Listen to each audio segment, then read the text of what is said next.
The mining industry of the Democratic Republic of the Congo is a significant factor in the world's production of cobalt, copper, diamond, tantalum, tin, and gold. It is the Democratic Republic of the Congo's largest source of export income.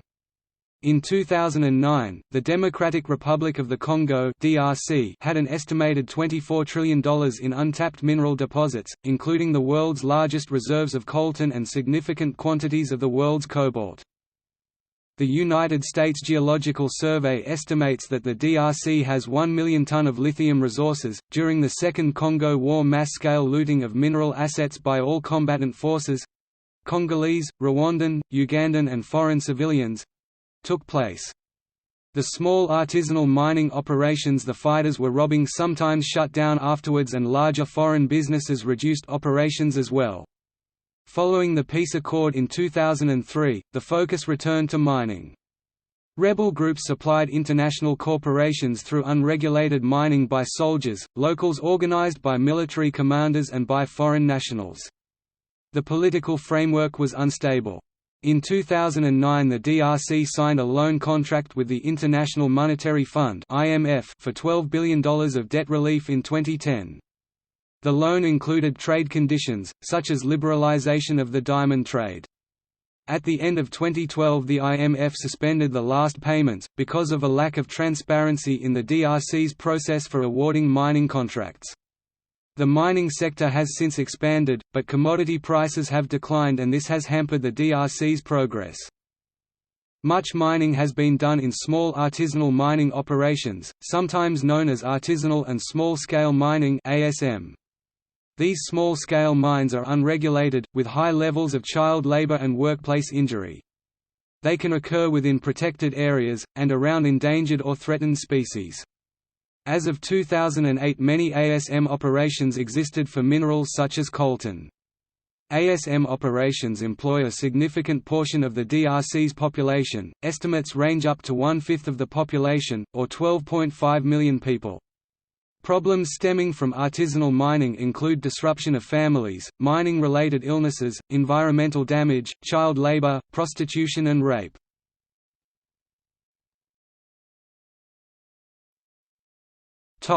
History.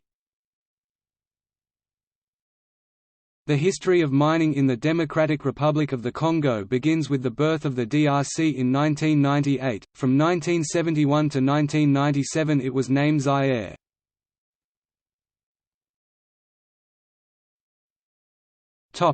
Mass-scale looting, 1998. After Rwanda, Uganda, and Burundi's successful 1998 invasion of eastern and southeastern DRC in the Second Congo War 1998–2003, mass-scale looting took root, according to the United Nations. While initial invasion tactics were still being worked out, military commanders were already making business deals with foreign companies for the Congo's vast mineral reserves. Between September 1998 and August 1999, stockpiles of minerals, agricultural products, timber, and livestock were illegally confiscated from Congolese businesses, piled onto trucks, and sold as exports from the confiscating countries. Rwandan and Ugandan troops forced local businesses to shut their doors by robbing and harassing civilian owners. Cars were stolen to such an extent that Uganda showed a 25% increase in automobile ownership in 1999. Dara Forest Company illegally logged then sold Congolese timber on the international market as its own export. An American mineral fields executive allowed rebels to use his private Learjet in return for a $1 billion mining deal. Global Witness in 2004 described the mining corporation's rush to acquire coltan-rich land in the rebel territory of the DRC as a continuation of the pattern of exploitation in place since the 1885 Conference of Berlin.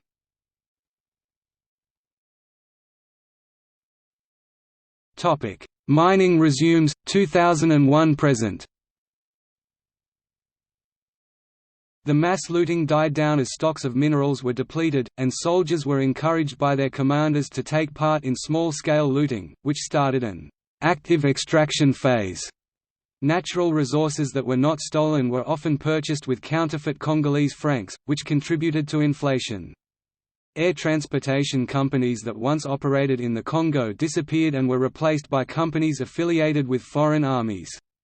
The Congolese government lost tax revenue from natural resources entering or leaving its airfields. Air services were controlled by Rwandan and Ugandan troops, who routinely exported coltan from the Congo.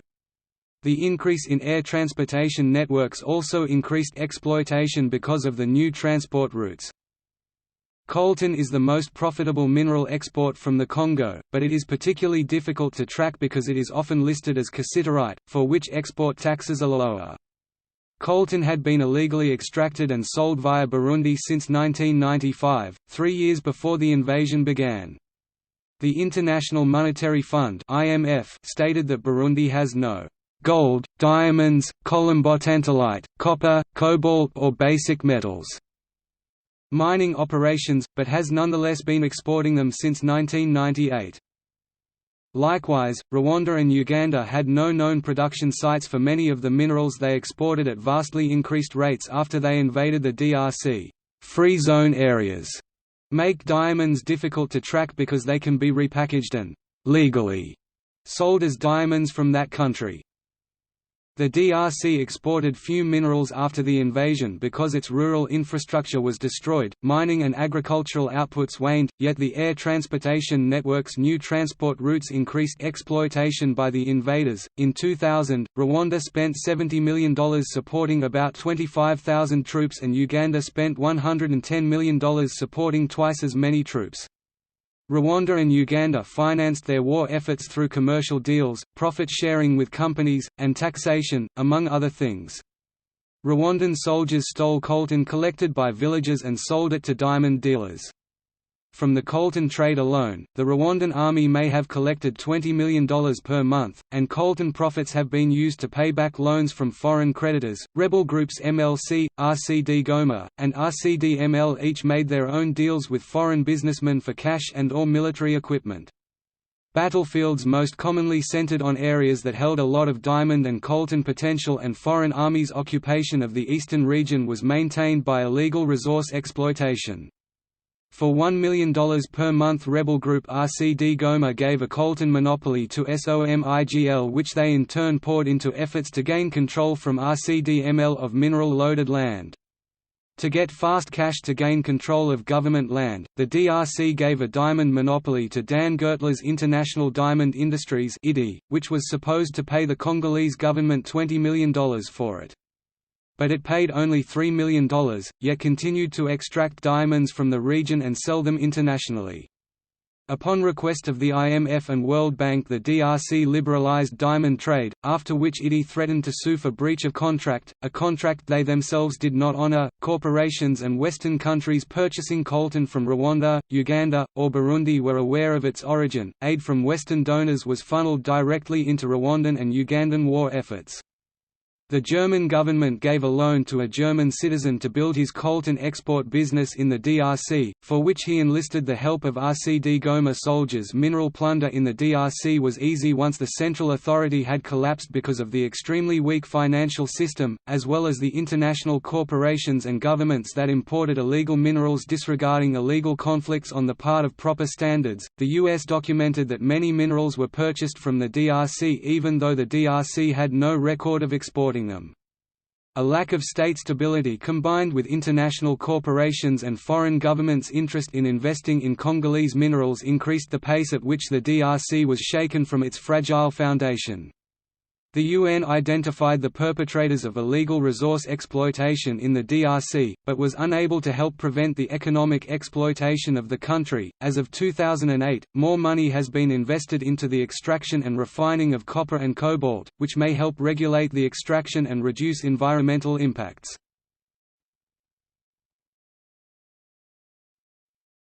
Topic: IMF loan for debt relief 2009 to 2012. In 2009, the DRC signed a loan contract with the World Bank's IMF for $12 billion debt relief to begin in 2010. The IMF imposed conditions, such as liberalization of the diamond trade.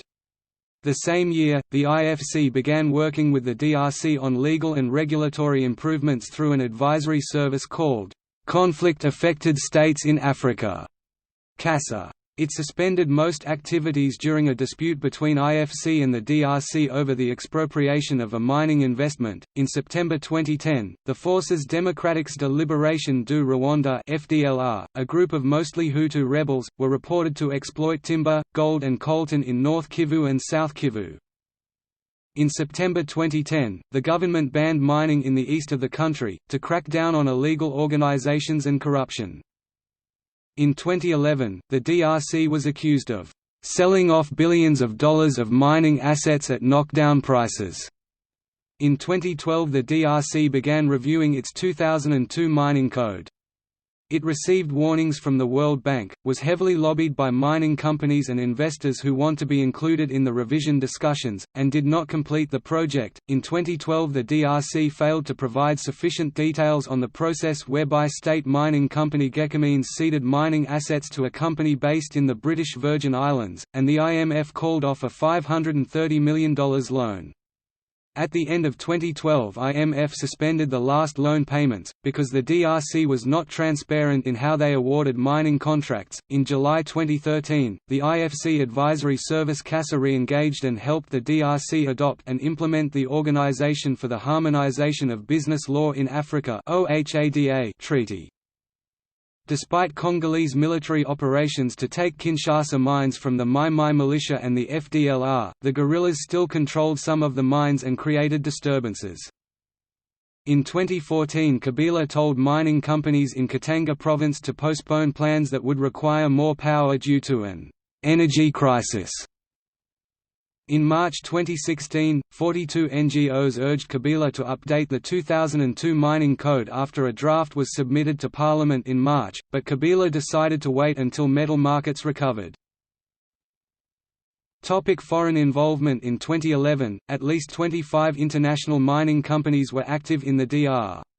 Congo according to Data Monitor. 360 Canadian-domiciled mining companies had the highest presence, with 9 in total: African Metals Corporation, Banro Corporation, Diamond Corp, El Niño Ventures Inc., First Quantum Minerals, ICS Copper Systems Limited, London Mining Corp., and Anvil Mining Limited, misidentified as Australian, and Katanga Mining Limited, misidentified as British. 6 firms were incorporated in Australia: Austral Africa Resources Limited, BHP Billiton Group, Green Machine Development Corporation, Lindian Resources Limited, Mawson West Limited, Tiger Resources Limited. 3 in South Africa: African Rainbow Minerals, AngloGold Ashanti, Crometco Limited. 2 in the United Kingdom: MWANA Africa plc, Randgold Resources Limited. 2 from the United States: Century Aluminum Co., Freeport McMoran Copper and Gold Inc., and 1 each from China: CIC Mining Resources Limited, with Japanese Eco Energy Group's African subsidiary, Eco Project Company Limited, Morocco Managem SA, and Switzerland Xstrata plc. In 2008 and 2009, the Congolese operations of larger international companies, AngloGold Ashanti, BHP Billiton, and Xstrata were all in the exploration and development phase, while Canada had 4 companies: Anvil Mining, First Quantum Minerals, Katanga Mining, and London Mining involved in large-scale commercial extraction for several years or more. In August 2012, the Chinese firm Changba Mineral Resources acquired the Mokambo copper mine project in Mufulira on the Democratic Republic of Congo border, and it is expected to create around 3,000 new jobs when it begins full-scale operations this year.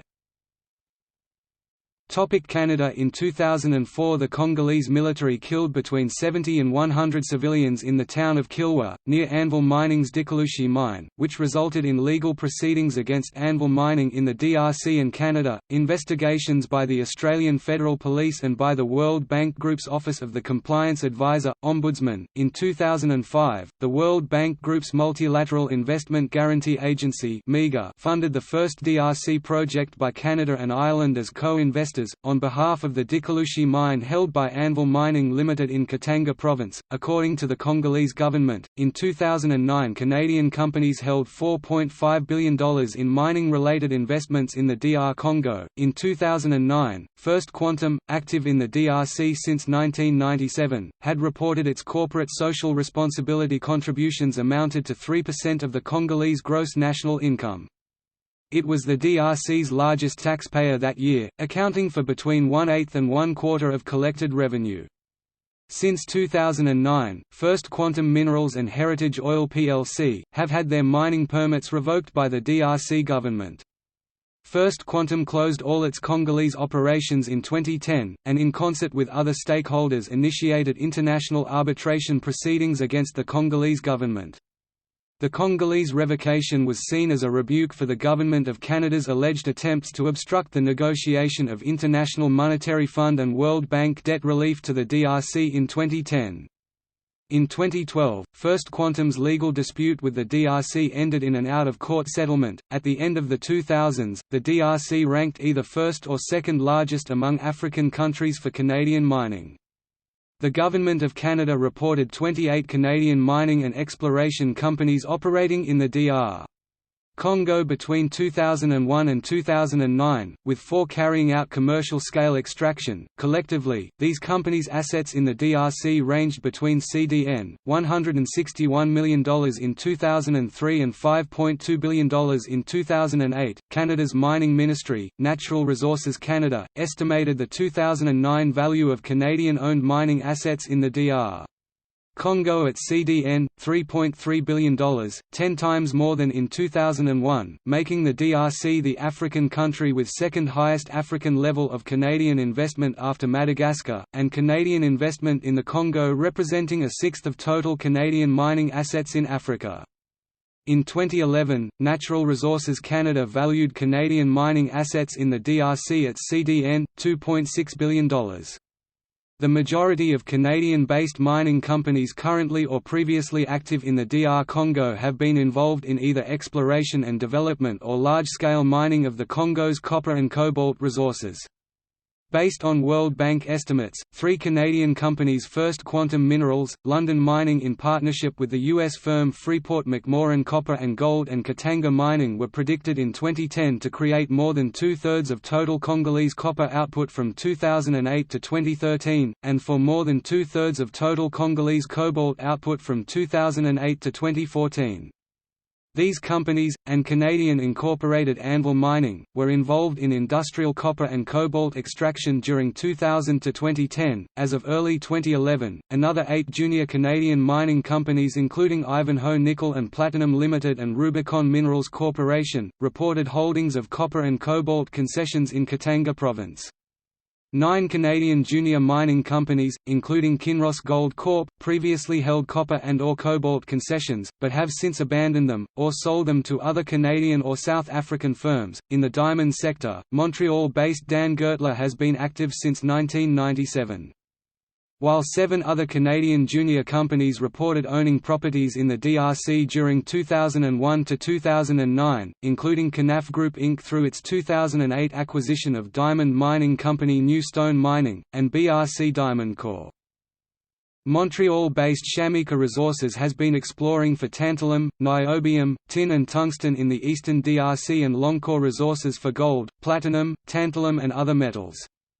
2 Canadian registered companies own petroleum concessions in the DRC, Heritage Oil plc, whose founder and former CEO is Tony Buckingham, and Enegulf Resources Inc. Up until early 2011, 4 of the 9 International Finance Corporation sponsored or proposed DRC projects were for Canadian-owned companies active in the DRC, Tokolwezi, Kingamayambo Musinoi Tailings SARL owned by Adastra Minerals Inc. $50 million, invested in 2006, Africo Resources Limited acquisition of CDN, $8 million, in Africo shares, invested in 2007, and Kingamayambo Musinoi Tailings SARL as acquired by First Quantum, proposed in 2009 at a value of $4.5 million in equity funding. In 2011, Canada's Fraser Institute annual survey of mining executives reported the DRC's ranking of its mining exploration investment favorability fell from 8th poorest in 2006 down to 2nd poorest in 2010.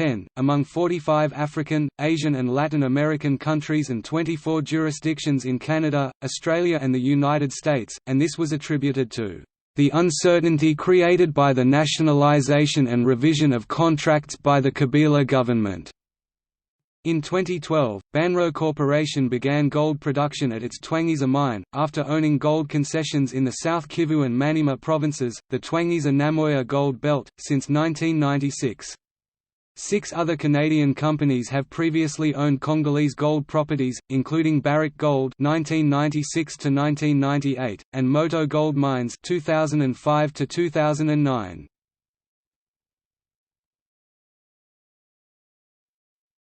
Topic: Impacts of natural resource extraction on the DRC.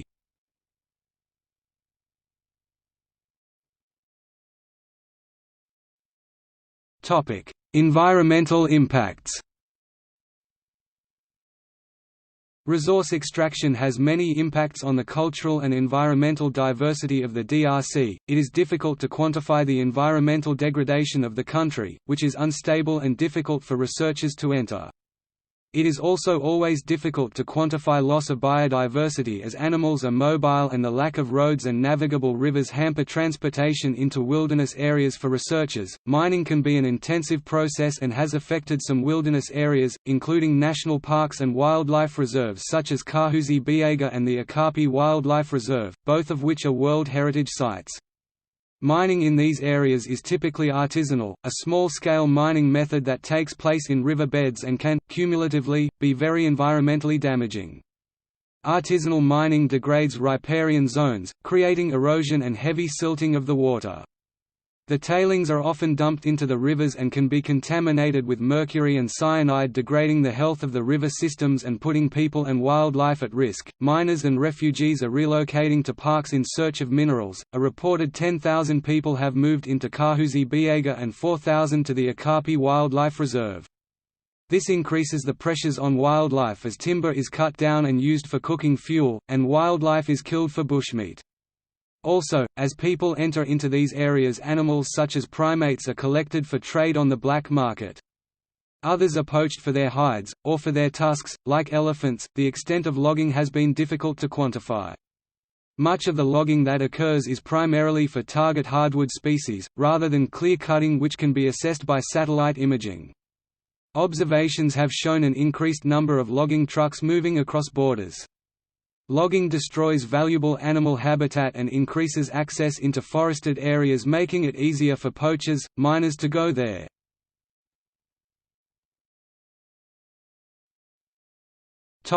Socio-cultural repercussions.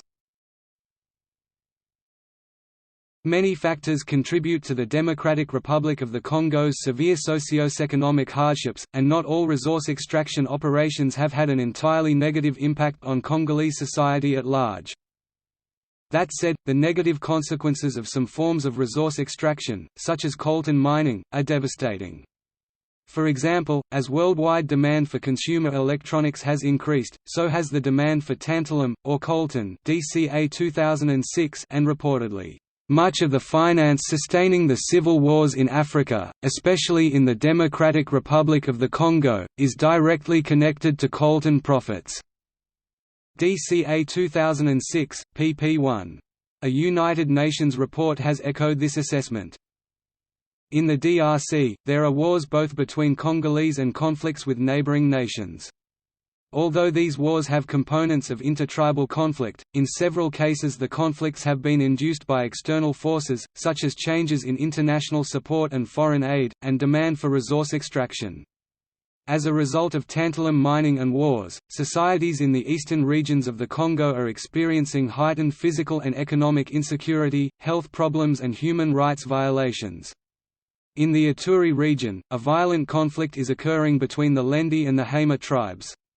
Analysts have determined that the conflict has intertribal as well as economic components brought about by the patterns of coltan extraction. Tantalite coltan mining can cause health problems for women and children who work in the mines.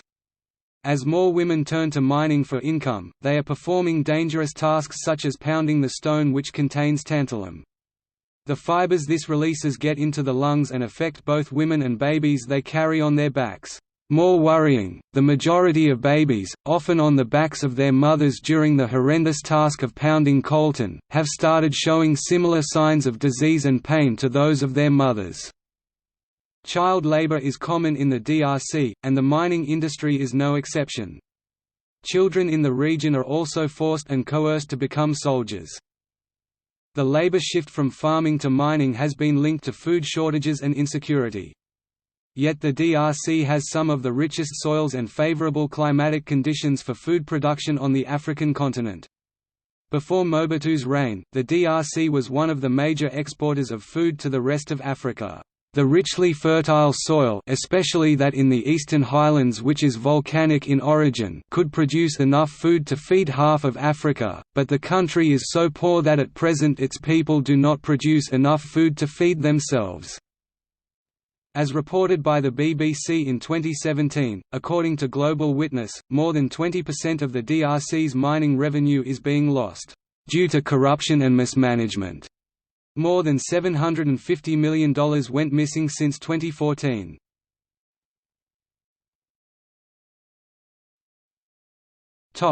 Environmental and occupational health. Civilian populations have suffered significant health impacts from mining and the associated conflicts. A 2009 study in Katanga province found, "...substantial exposure to several metals, especially in children. The urinary concentrations found in this population are the highest ever reported for a general population." In 2016, researchers discovered extensive metal contamination in the fish in Katanga's Lake Shangalele, near mining and other metallurgical operations in Likasi, in species commonly eaten by the local population. A study of coltan miners in North Kivu province also found very high levels of exposure. Workers at the Ruishi mine reported headaches and musculoskeletal and respiratory disorders. Environmental contamination in soils has been shown to correlate with proximity to former mining sites. These values are much higher than the sediment guidelines for the protection of aquatic life and international soil cleanup standards. Enrichment factor and geoaccumulation index results indicated important contribution of mining activities to the study site's pollution in addition to natural background. The exploitation of natural resources is directly related to the ongoing conflict in the region and subsequent humanitarian crises. These health impacts come from labor, human rights violations, and collapse of social norms. Health and safety standards are largely specified in Congolese law, but government agencies have not enforced them effectively, so there are many grave labor violations. Minimum wage laws are rarely followed at mines. Work-week hour standards, overtime payment and rest periods are largely ignored as well. Child labor laws are rarely enforced. Child laborers comprise up to 30% of the mining labor force. Deaths and violent injury at mining work sites are commonplace. Civilians, including large numbers of children, have been regularly forced into labor, especially as miners and soldiers. Many miners become enslaved when they fail to pay back debt to their employer. Rebel and militia groups commit widespread human rights abuses, including rape, enslavement, torture, disappearances and killing of civilians. These groups compete for finances from illegal mining. Reports indicate that corporations have facilitated these abuses by obtaining minerals from areas controlled by these groups. Sexual violence is an especially widespread and devastating issue across the country. Between 1.69 and 1.80 million women reported being raped in their lifetime. Around mines, survival prostitution, sex slavery, and forced child prostitution have been observed. This widespread sexual violence contributes to the spread of HIV, AIDS, as well. During the Second Congo War, 3 million civilians died, largely due to malnutrition or disease. Nearly as many were internally displaced. Destruction of agricultural land and cattle, and the interest in mining profits, led to a decrease in food access and increase in malnutrition. As of 2001, assessment and assistance by outside organizations has been difficult, as access to mining areas has been limited by poor road infrastructure, corrupt government officials, and hostile militias. Recently, reductions in mortality rate have been documented, linked to improvements in security, humanitarian, and politic issues. As of 2002, improvements were limited by continued unregulated mining. Exploitation of natural resources by rebel groups supplying international corporations continues to impair the growth of peace and stability. In the U.S., the 2010 Dodd-Frank Wall Street, Reform and Consumer Protection Act has required retailers and manufacturers to track and publish the amount of conflict minerals sourced from the DRC. In August 2012, the U.S. Securities and Exchange Commission (SEC) issued the final regulations. See also